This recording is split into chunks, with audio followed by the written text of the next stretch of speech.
Brussels is proving Brexit right all along. The EU's response to coronavirus has only served to show how much of a point Brexiteers had in bemoaning its inefficiency.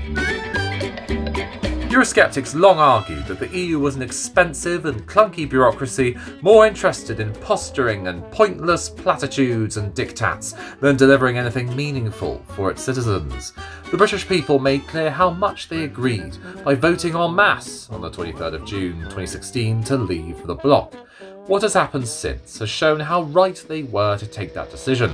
That is not just because of how petty Michel Barnier and his colleagues have been in the Brexit talks, as we've seen them capriciously twist their so-called principles to teach the Brexiting British a lesson by trying to foist a deal on them that would be worse than what they were happy to give the likes of Canada.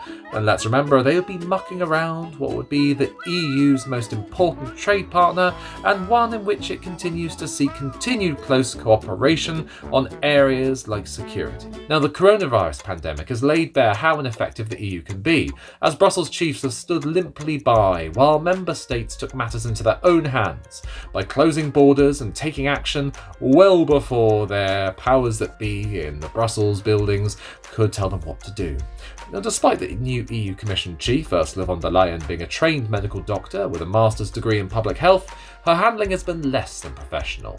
She indulged in meek gestures, announcing with great aplomb the waiving of EU debt and borrowing limits, even though they had already been blown to smithereens by the COVID-battered EU 27. By the time she published Europe's roadmap out of lockdown, many of the continent's capitals were way ahead of her. The EU has continued to enthusiastically spend its members' cash, with its latest budget nearly 2 trillion euros in total. Indeed, this is because it's had to fork out the measures to help Europe recover for the COVID shock.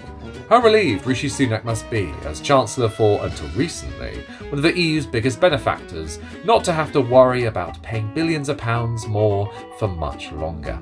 As dramatic as the fallout from the Brexit vote may have been, with COVID-19 causing its own earthquake, Brexiteers can take heart from seeing how the EU has behaved throughout, because it's very clear to them then how little it has changed from being the costly and blundering wannabe empire they voted to leave in the first place.